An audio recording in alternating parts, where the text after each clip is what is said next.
Friends, look carefully at this photo because every single person you see in it was already dead when this picture was taken. But why?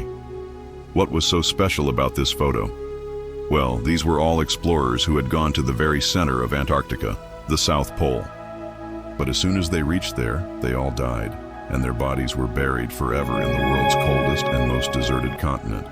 So friends, last time I made a video about Antarctica in which we discussed its entire story, like how Antarctica was formed, how it was discovered, and how humans managed to reach there.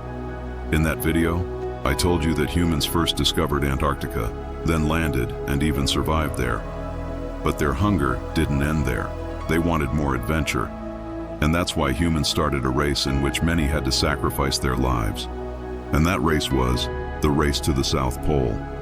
Friends, the race to the South Pole is considered the most dangerous race in the history of the world, because this was no Olympic race. It was a race where neither victory was guaranteed, nor life itself.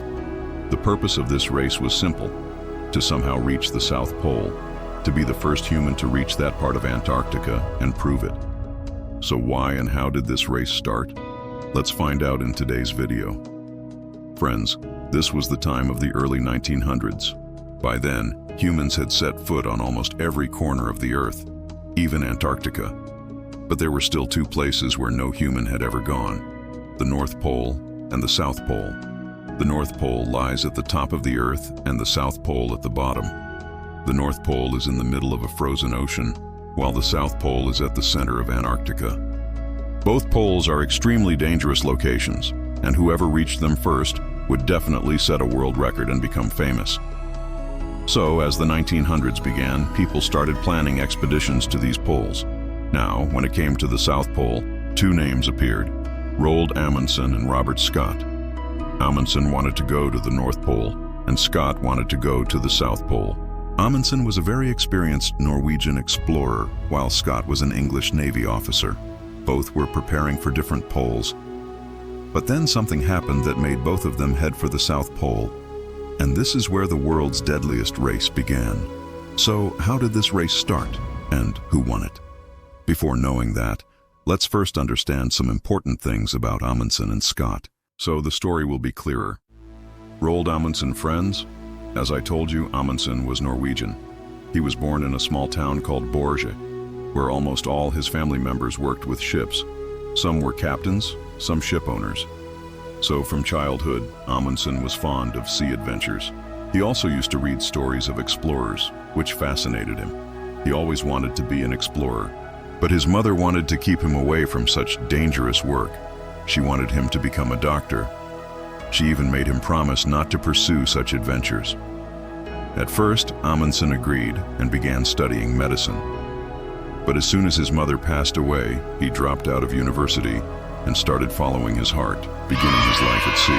By 1897, when he was just 25 years old, Amundsen joined an expedition, the Belgian Antarctic Expedition. Its purpose was to explore the unexplored parts of Antarctica. The expedition was officially led by Adrian de Gerlache, a Navy officer, but Amundsen was the first mate, second in command. When the expedition reached Antarctica, their ship got stuck in the ice. Unintentionally, they had to spend an entire Antarctic winter there. This made them the first humans ever to survive a full winter in Antarctica. It wasn't easy, food was scarce, and they were unprepared. Amundsen later said they would have died if it weren't for Frederick Cook, an American doctor, in their crew. When food ran out, Cook hunted Antarctic animals and gave them fresh meat, not only feeding them, but also providing vitamin C, which saved them from scurvy. Scurvy is a terrible disease caused by vitamin C deficiency. Blood vessels weaken and burst internally, gums rot, and teeth fall out. Since fruits and vegetables weren't available in the polar regions, the fresh meat kept them alive. So this was Amundsen's first expedition. And unknowingly, he became one of the first people ever to survive a full Antarctic winter. Later, he set his eyes on a new adventure, the Northwest Passage, a dangerous sea route connecting the Atlantic and Pacific Oceans through the Arctic Circle. This passage was infamous because in 1845, an expedition of 129 men vanished there. Their ships trapped in the ice, and it is believed they resorted to cannibalism before dying. Despite the risks, Amundsen crossed the Northwest Passage in 3 years. He also learned survival skills from the Inuit people, like using sled dogs for transport and wearing animal skins instead of wool in extreme cold, since wool absorbs moisture while animal skins stay warm and dry. By now, Amundsen was a highly experienced explorer. He wanted to reach the North Pole. But instead of going north, he suddenly set his sights on the South Pole, where Robert Scott was already heading. Why did he do that? We'll see later. Robert Scott now. Let's talk about Robert Scott. He was an English Navy officer who led only 2 expeditions in his life, the Discovery Expedition and the Terra Nova Expedition. Remember Terra Nova. We'll return to it later. Scott was born in Devonport, England, a naval town where many of his family members had served in the Navy. His father owned a brewery, but with such a naval tradition, Scott joined the Navy as well. One day, while on duty, Scott caught the attention of Clements Markham, an influential figure who recruited officers for explorations. Markham was impressed by Scott's intelligence and performance, and later recommended him to lead the Discovery Expedition, 1901-1904. This was Scott's first expedition, lasting 3 years in Antarctica. During this time, they conducted research and made important discoveries, including identifying the plateau where the South Pole lies. Although they did not reach the pole itself, Scott returned home as a national hero, but his ambition grew. He wanted to be the first to reach the South Pole. Unfortunately, by then, another explorer, Ernest Shackleton, who had been part of Scott's first expedition, had already announced his own attempt. Shackleton reached within 180 kilometers of the pole before turning back, realizing his team would die if they continued. This inspired Scott even more. If Shackleton could get so close, Scott believed he could be the first to actually reach it. So, in September 1909, Scott announced his second expedition, the Terra Nova Expedition. Friends, now we've learned about both Amundsen and Scott. As I said earlier, Scott wanted to go to the South Pole, and Amundsen wanted to go to the North Pole.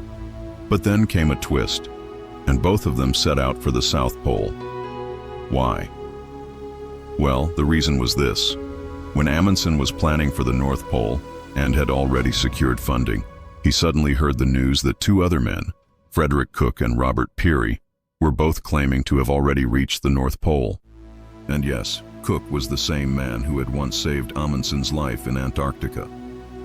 The one who went with Amundsen to Antarctica, 1203, and who saved everyone from scurvy by feeding them fresh meat. Now, although both of their claims were still unclear, Amundsen suddenly changed his mind and secretly started planning to go to the South Pole instead of the North Pole. Since he already knew that Scott was heading toward the South Pole, he kept his plan extremely secret. And only when he was about to set off did he write a letter to Scott, informing him that he too was going to the South Pole. Now, Robert Scott, who had already left with his Terra Nova expedition, did not like this at all when he read the letter. He had no idea that something like this would happen. Until then, he was going quite calmly, but after reading the letter, he felt that this had now turned into a race, and if he wanted to win, he would have to reach the pole before Amundsen. So, on one side was Scott's ship heading to Antarctica, and on the other side was Amundsen's. On one side, a Navy officer who had already lived in Antarctica for 3 years, and on the other, a highly skilled explorer who had not only been to Antarctica, but also completed many great expeditions. So who won this race and who survived? Let's find out. The plan, friends, before moving ahead in the story, we need to understand how both of them planned to reach the South Pole.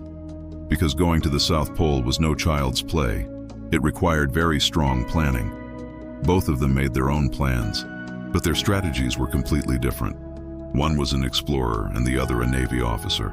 And this difference in approach became the reason for one's victory and the other's death. So first let's see Amundsen's planning and then Scott's. Since Amundsen planned in secret, his sole aim was to reach the South Pole before Scott, no matter what. For this, he made some very smart decisions. 1. The route. He chose a route that was both shorter and easier, closer to the pole, whereas Scott's route was about 60 miles longer and full of difficult mountains. The mountains on Amundsen's path were less dangerous, giving him a clear advantage. 2. Dogs. Amundsen was an expert with dogs. He took along 100 dogs so that they could pull the supplies and make travel easier. He also knew that food might run short, so if necessary, he could kill some dogs to feed the others and his men. Cruel, but necessary for survival. 3. Clothing. Instead of woolen clothes, he used animal skins and had special snow boots made for his team, perfect for the Antarctic conditions. In short, Amundsen went fully prepared to win the race. Now let's see Scott's planning. Scott's route was longer and harder, so why did he choose it? Because Scott's mission wasn't initially a race, but scientific exploration. He only started thinking of it as a race after reading Amundsen's letter. Amundsen took 19 people, while Scott took 33, including many scientists. Another reason Scott chose this route was because he had already explored it before, and Shackleton too had attempted the pole from this side. So even though it was tougher, Scott thought it was more familiar. But unlike Amundsen, Scott wasn't an expert with dogs. He took some dogs, some Siberian ponies, and even motor sledges. But none of these worked well. Eventually his plan was that when all these failed, the men would drag their own supplies to the pole, a painful process called man-hauling. And while Amundsen's team wore loose animal skin clothing, Scott's team wore tight woolen clothes, not suitable for the Antarctic. The final departure. Robert Scott reached Antarctica on 4th of January 1911, and Amundsen arrived 10 days later on 14th of January. Both set up their main base camps and then started laying food depots at intervals for their return journey. Scott took 9 months to complete this, while Amundsen finished in 7 months. Scott's ponies died quickly, his motor sledges failed, and even the dogs weren't much help. Amundsen, meanwhile, managed much more efficiently. Amundsen set off for the pole in October 1911, while Scott departed in November 1911. Both had planned that only a small team would actually reach the pole, while the rest would return to base. Amundsen wisely chose his 5 men in advance, but Scott made a big mistake.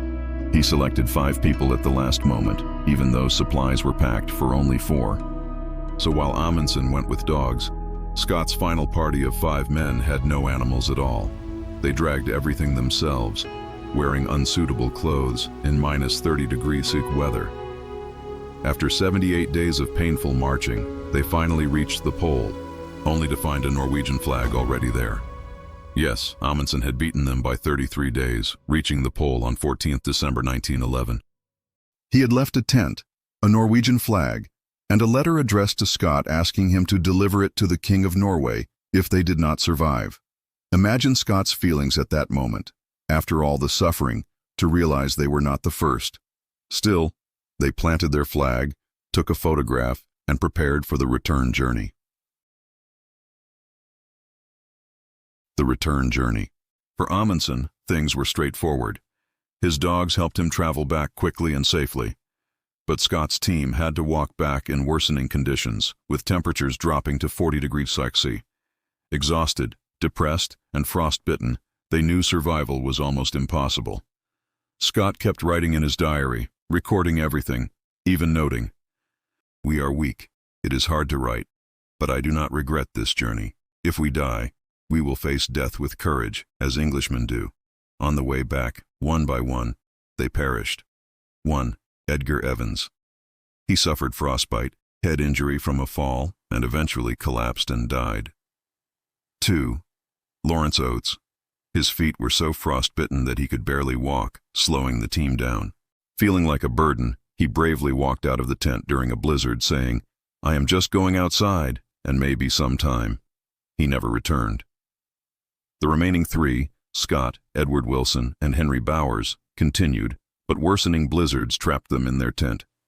They were only 11 miles from a supply depot when they froze to death. Before dying, they wrote farewell letters to their families and country. Their bodies were found 7 months later, still inside the tent. Conclusion. So, friends, this was the race to the South Pole. A race where one man returned victorious and alive, while the other and his companions were buried forever in the coldest desert on Earth. This was part 2 of our Antarctica series, where we learned about 2 legendary explorers.